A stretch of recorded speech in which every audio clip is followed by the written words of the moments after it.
एक गांव में औरतों की चोटी काटने की घटना होने लगी थी। जैसे ही रात होती, एक चुड़ैल अपने हाथ में खंजर लेकर आती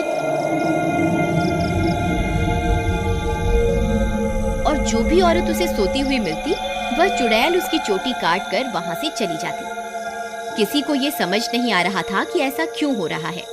फिर एक दिन, अरे भगवान, अपने बालों को छुपा कर रखो। पूरे गांव में चोटी काटने की घटना बढ़ती ही जा रही है। कहीं उस चुड़ैल की नजर तुम्हारे लंबे बालों पे चली गई तो वो तुम्हारी चोटी काट कर ले जाएगी। अजी, आपको घबराने की कोई जरूरत नहीं है। किसी चुड़ैल की इतनी हिम्मत कहाँ कि वो मेरी चोटी को हाथ भी लगा सके। अच्छा, ये बात है। जैसी तुम्हारी मर्जी। मेरा काम था तुम्हें होशियार करना। अगर चोटी कट गई तो फिर मेरे पास रोते हुए मत आना। इतना बोलकर भीमा वहाँ से चला जाता है। फिर रात होने पर वह चोटी काटने वाली चुड़ैल फिर से गांव में आती है। वह अपने शिकार को इधर उधर ढूंढ रही होती है। तभी उसे एक घर की खिड़की से एक औरत सोती हुई दिखाई देती है। वह चुड़ैल उस घर में घुस जाती है और उस औरत की चोटी काट लेती है।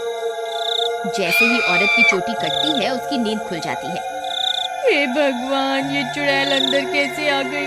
हाय, मेरी चोटी कहाँ गई? अरे मर गई रे, इसने तो मेरी चोटी काट ली। तभी वह चुड़ैल उसकी चोटी को लेकर वहां से उड़ जाती है। तभी वह औरत उसका पीछा करती है, लेकिन वह चुड़ैल अंधेरे में कहीं गायब हो जाती है। तभी उसका पति भी उसके पीछे पीछे वहां आ जाता है। क्या हुआ मीना, तुम अचानक इतनी रात को यहाँ क्यों भाग कर आ गई? देखिए ना, इस चुड़ैल ने मेरी चोटी ही काट दी और ना जाने अंधेरे में कहाँ गायब हो गई है। हे भगवान, ये क्या हो गया? तुम तो ठीक हो ना? उसने तुम्हें तो कोई नुकसान नहीं पहुंचाया ना? फिर वे दोनों उदास मन से वापस अपने घर आ जाते हैं। अगले दिन सुबह होने पर मीना की चोटी कटने की बात पूरे गांव में फैल जाती है। सब लोग उस चुड़ैल के बारे में बातें कर रहे होते हैं। फिर भीमा को अपनी पत्नी की फिक्र होती है, तो वह अपने घर की ओर चल देता है। घर पहुंचकर वह अपनी पत्नी के कमरे में जाता है तो देखता है कि उसकी पत्नी अपने बालों को संवार रही होती है। अरे सुमन, तुम्हें पता चला? कल रात को मेरे दोस्त मोहन की पत्नी की चोटी उस चुड़ैल ने काट ली। मुझे तो तुम्हारे लिए बहुत डर लग रहा है, कहीं वो चुड़ैल यहाँ ना आ जाए। अजी, हमें घबराने की कोई जरूरत नहीं। आप डरिए मत, मुझे कुछ नहीं होगा। सुमन, तुम्हारे बाल तो दिन ब दिन लंबे ही होते जा रहे हैं। पहले तो ये इतनी तेजी से नहीं बढ़ रहे थे। ये अचानक से इन्हें क्या हो गया? अजी, मैं अब अपने बालों की कुछ ज्यादा ही देखभाल कर रही हूँ ना, इसलिए। ठीक है, ठीक है, तुम अपना ख्याल रखा करो। मैं अपने दोस्त मोहन से मिलकर आता हूँ।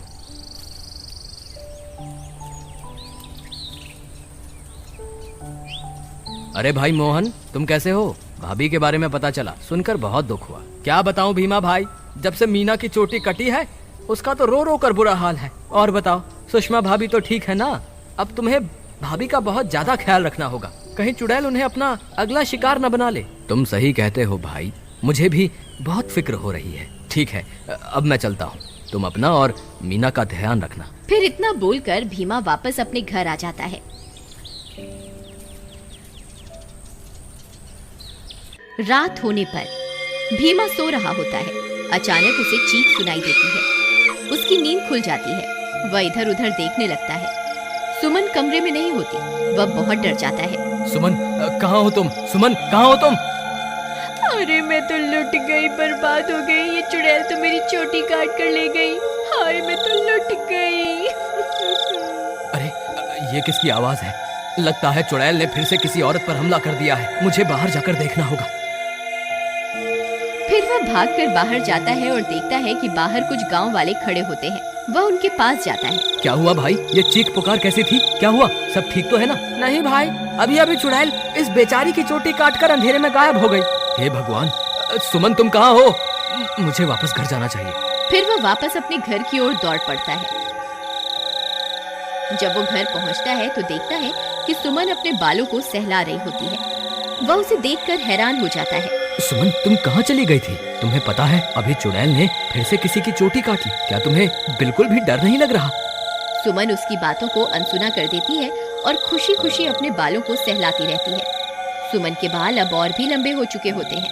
ये क्या सुमन, तुम्हारे बाल तो एक दिन में ही इतने लंबे हो गए? ये कैसे हो सकता है? भीमा सुमन के बाल देखकर घबरा जाता है। उसे समझ नहीं आता कि आखिर ये सब चल क्या रहा है। फिर अगले दिन सुमन के बालों की लंबाई की चर्चा पूरे गांव में फैल जाती है। सब लोग उसके बालों के बारे में बातें कर रहे होते हैं। अरे भाई, जब जब चुड़ैल किसी की चोटी काटती है तब तब भीमा की पत्नी के बालों की लंबाई बढ़ जाती है। मुझे तो लगता है भीमा की पत्नी ही चोटी काटने वाली चुड़ैल है। भीमा उन सारे गांव वालों की बातें सुन रहा होता है। उसे कुछ समझ नहीं आता कि वह अब क्या करे। फिर वह अपने दोस्त मोहन के पास मदद मांगने जाता है। मोहन भाई, मुझे लगता है सुमन ही चुड़ैल है जो गांव में सबकी चोटी काट रही है। तुम ऐसा क्यों कह रहे हो भाई? भाई, जब जब किसी की चोटी कटती है तब तब सुमन की बालों की लंबाई बढ़ जाती है। और कल जब चुड़ैल का हमला हुआ तब सुमन अपने बिस्तर पर भी नहीं थी। फिर अचानक पता नहीं कहां से आ गई। अगर ऐसा है तो हमें कुछ ना कुछ करना होगा। तुम आज रात को सोने का नाटक करना, फिर जैसे ही भाभी घर से निकले तुम उसका पीछा करना। तब दूध का दूध और पानी का पानी हो जाएगा। मोहन भाई, तुम भी मेरे साथ मेरे घर चलो। तुम वहीं छुप जाना, फिर हम इसे रंगे हाथों पकड़ेंगे। ठीक है, चलो फिर।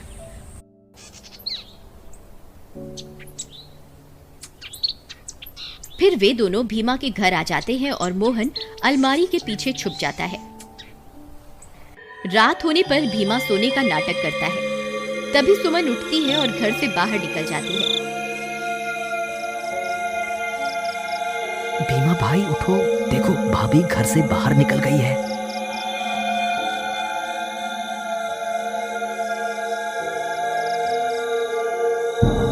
सुमन थोड़ी दूर जाते ही चुड़ैल में बदल जाती है और अपने शिकार की तलाश करने लगती है। भीमा और मोहन की आंखें फटी की फटी रह जाती हैं। भीमा भाई, तुम्हारा शक सही निकला। तुम्हारी बीवी तो चुड़ैल निकली। मोहन भाई, अब क्या करें? ये जरूर अपने शिकार की तलाश में निकली होगी। अगर हमने इसे नहीं रोका तो आज ये फिर से किसी की चोटी काट लेगी। लेकिन भीमा भाई, भाभी सबकी चोटियां क्यों काट रही है? मुझे क्या पता भाई, जब तू अपनी भाभी से मिलेगा तो पूछ लियो। चलो इसका पीछा करते हैं। थोड़ी दूर उसका पीछा करने पर चुड़ैल एक जगह पर रुक जाती है। फिर वह इधर उधर अपने शिकार की तलाश करने लगती है। तभी चुड़ैल की नजर एक घर पर पड़ती है और वह उस घर में घुस जाती है। वहाँ उसे एक औरत सोती हुई दिखाई देती है। भीमा भाई, भाभी तो एक घर में घुस गई, अब क्या करें? अरे बेवकूफ, ये भाभी भाभी क्या लगा रखा है? इस वक्त वो तेरी भाभी नहीं है, वो एक चुड़ैल है। चलो हम भी इसके पीछे चलते हैं। अरे वाह, इसके बाल तो बहुत लंबे हैं। आज इसे ही अपना शिकार बनाऊंगी। तभी भीमा और मोहन वहाँ पहुँच जाते हैं। रुक जाओ भाभी, मैं आपको ऐसा नहीं करने दूंगा। ए चुड़ैल, वहीं के वहीं रुक जा, नहीं तो तुझे जान से मार देंगे। देखो सुमन, तुम ये ठीक नहीं कर रही हो। तुम्हें अभी के अभी ये सब रोकना होगा। ए मूर्ख इंसान, मैं कोई तेरी सुमन नहीं हूँ। मैं एक चुड़ैल हूँ। बस मुझे थोड़े और बालों की जरूरत है, फिर मैं महाशक्तिशाली बन जाऊंगी। फिर हर तरफ सिर्फ मेरा ही राज होगा। भीमा भाई, तुम इसे बातों में उलझाओ, मैं पीछे से जाकर इसकी चोटी काट दूंगा। फिर भीमा चुड़ैल को अपनी बातों में उलझाता है। तभी मोहन चुपके से चुड़ैल के पीछे पहुंच जाता है और उसकी चोटी काट देता है। अरे मर गई रे, ये तूने क्या कर दिया? मेरे सारे कराए पर पानी फेर दिया। चोटी कटते ही चुड़ैल की सारी शक्तियां खत्म हो जाती हैं और सुमन चुड़ैल के चंगुल से आजाद हो जाती है। अरे भाभी, आप वापस आ गई? मोहन भैया, आपका बहुत बहुत धन्यवाद।